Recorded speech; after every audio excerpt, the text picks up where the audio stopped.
Good evening. Your citation was so well received. Congratulations. We're pouring in from the audience. Did you get a chance to watch it? No, unfortunately, no. Today has been a crazy day. No problem. We'll try and send you the edited clip of that. Okay, thanks. Thank you for joining us. Of course, we have Suhas in the room. All right. Hi. Hi, Suhas.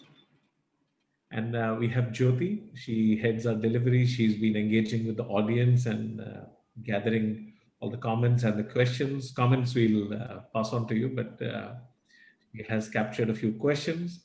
The audience is kind of watching this live in the speakers lounge. So over to you, Jyoti.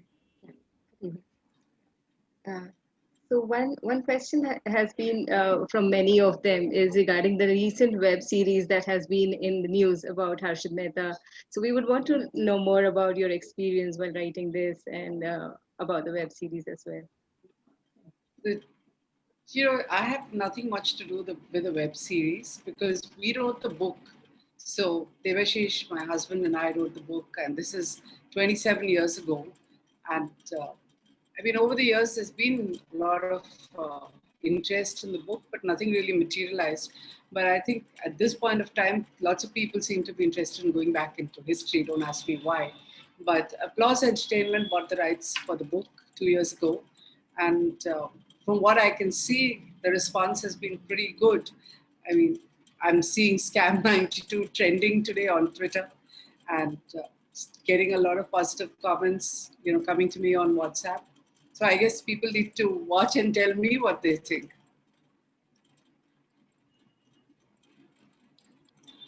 Thank you so much. Yeah, Jyoti, over to you. Yeah, thank you so much, ma'am. That has been one common question from everyone about your experience while doing this investigation way back in '92 as well.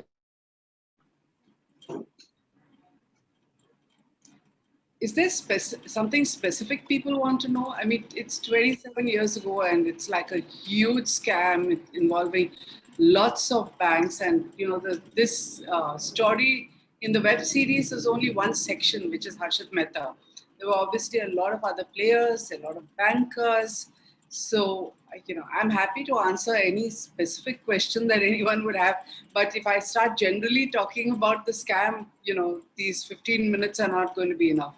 So I think we should move on to something else. Why don't I take the privilege of making the question very specific? So I remember I was in my graduation days when Harshad Mehta was celebrated as a hero for a lot of the youth, where you could like really spend money overnight and change your lifestyle and so on. And just during that same period, the whole thing came like crashing down. So the specific question to you is that when you kind of reach to the brink of making the tipping point discovery, you obviously were aware that this is going to open up a Pandora's box. How did you take the decision of moving forward rather than stopping and probably handing it over to someone or make it someone else's problem? What was in your mind at that point?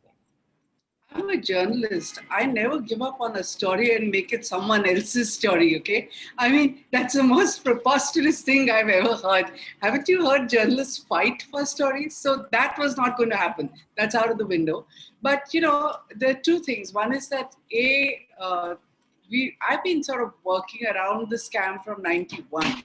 So there were lots of things happening in the market. There were, in fact, I think one of the people who was involved later told me, a lot of these people were my sources and people I knew very well, especially the bankers and people in mutual funds. So I remember one of them telling me that in 91, you were asking me about this big hole in our books in Fair Growth and Citibank. And then it all got covered up. So he said the fake BR started then. That's how we covered it up. Okay, the fake bankers' receipts. So when the story actually broke, that day it was just Harshad Mehta. Okay, so we didn't know, and I'm not going to pretend I knew or anybody else knew. And when I say anybody, I mean even the RBI had no idea, the finance ministry had no idea how big it was going to turn out to be. So it was Harshit Mehta who couldn't pay. So initially everyone thought it's just that. And, I thought it was 500 crore. Turned out it was more than 600 crore. But I remember that day saying that even if it's 5 crore, it's a big story. I mean, 500 looks small today, but you add inflation and look at what the value is. It was a huge number for that time. We're talking about a time when India hadn't opened up, there was no economic liberalization. But the entire unraveling happened afterwards. So the RBI went and said, where did he pay from? And then discovered the money had come from National Housing Bank, which was a subsidiary of the Reserve Bank of India. So they were scandalized and they traced that and they found, it went to Grinley's Bank, and then it sort of opened a can of worms. But at the point when I broke this story, I mean, I must honestly say nobody thought it's going to be as big as this. Thank you. Thank you very much. I think Sucheta may come back to the present times. I know, Harshit Mehta and scam and the BRs still continue to haunt, whether it is Satyam, whether it is Nirav Modi. In some form or other, the BRs continue to haunt almost The everybody. latest being Diwan Even Housing. today. I mean, the Pandoras Box. I know. So you're absolutely right. That's and you don't know where that's going to end. Absolutely. Suddenly, yesterday we have the risk rationalization when it comes to housing loans, uh, and I'm not too sure whether that risk rationalization policy of RBI, how it will be received and how it will be misused or abused as we move forward. Because again, the players are going to be now. You really don't know where HFC is. HFC is not regulated by NHB, not regulated by RBI. Both of them don't want to touch it, and it's a conundrum there right now. But I want to focus on coming back to the question that gets bogged down continuously. We have hardly 3 or 4 people currently that we can look up to. Honestly, whether it is Mr. P. Sainath, whether it is you, whether it is probably Govind Ethiraj, we have hardly 3 or 4 people that we can look up to in terms of deciphering fake news, in terms of understanding the ethical quotient in media. Because today we probably uh, are at a very, very low levels in terms of entire I think media. no, Suhas. It's a very, very kind thing that you're saying to me and very flattering. But what you're saying is not really correct because, we get overawed with the bad journalism that's happening, especially on television channels. But it is not so bad. In fact, on a lot of areas, there are lots of very, very coveted journalists on the ground who are doing extraordinary work, who are not getting paid what they should, who are not getting the recognition. For instance, during COVID, we did a lot of relief work, and I've been following what health journalists have been doing. They're fantastic journalists doing great work, lots of women, people who are doing political work at the grassroots level. Many of them, are going through hell and having a harrowing time to be able to tell the truth. So it's very sad that these people don't get read as much. But I think there are a lot of people out there, a lot of youngsters who are still very idealistic. It's very sad that big media is completely owned by either corporates or completely dependent on sponsorships and advertisements. So they're not willing to stick their neck out. But thanks to social media, thanks to the net, these voices are there, they're surviving, and they are heard. Yeah, but I think very clearly learning these things without compromising on your ethical front is becoming tougher by the day. You see, and in that context, I want to get some learning from you in terms of how do you stand up. I can only sense the kind of pressures that you must have gone through right from the beginning of your career even to now, even through to now. And I've been on the other side on a couple of occasions, and that the kind of pressures that you must have gone through, the kind of aggression with which people have probably come to you to withstand that and then give this confidence today in today's context is becoming very, very difficult. Of course, one solace is that there is a digital media which is probably and relatively uh, you know in your own control, so to speak. But I would like to hear from you. I mean, how does one So, any so profession, and I just want to.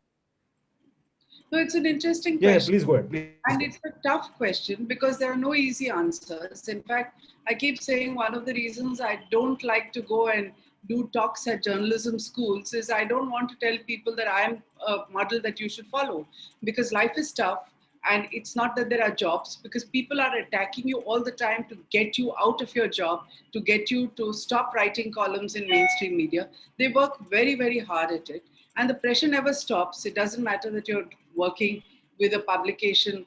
I mean, it's tougher. Survival is tougher. In fact, I don't think Moneylife itself would have survived, but for the fact that we are doing multiple other things.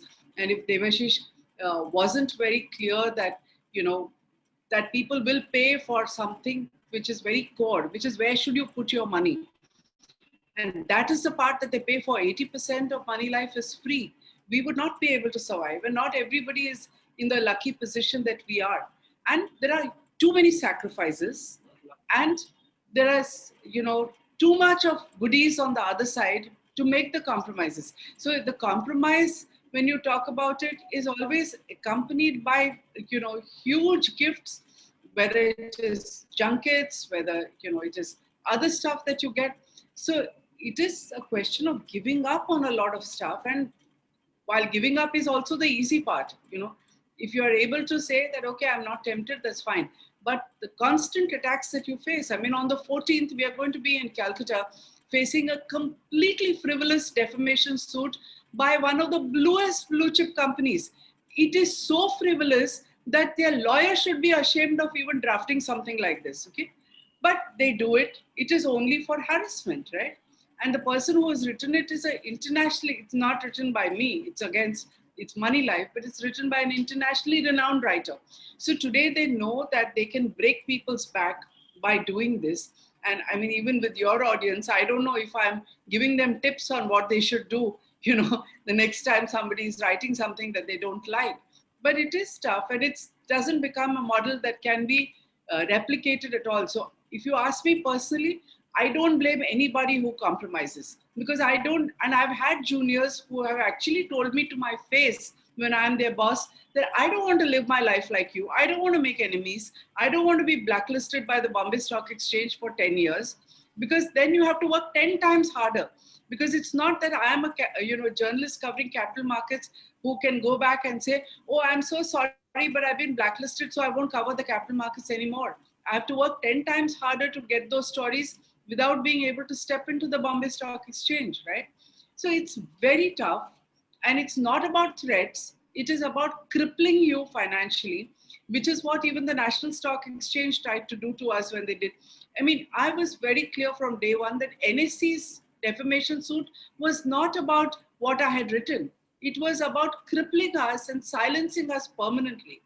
And that, I think, you know, I don't blame people. They've not come into journalism to face this day in and day out. So I wouldn't really blame them if they say, and I've heard this throughout my life, okay, I have a wife, I have children. These are real issues also. So I think people make choices. I made mine. Thank you very much. Very well said. And I think that's a great learning for all of us. Thanks a lot, Sucheta. Is there, JD, any other questions? Jyoti? No, I think right now the flavor of the season is the web series. So we had most of the questions around that. But once again, many congratulations, ma'am. The audience has passed on a lot of congratulations to you. We'll send the video clipping. Thank you for joining us for the Q&A session. Have a nice evening Great ahead. pleasure, and thank you so much. I'm honored to receive this award from you. All the best for the web series. I'm sure, I think the discussion will start again. Thank you. Thank you very much. Thanks a lot. See you, ma'am. Bye.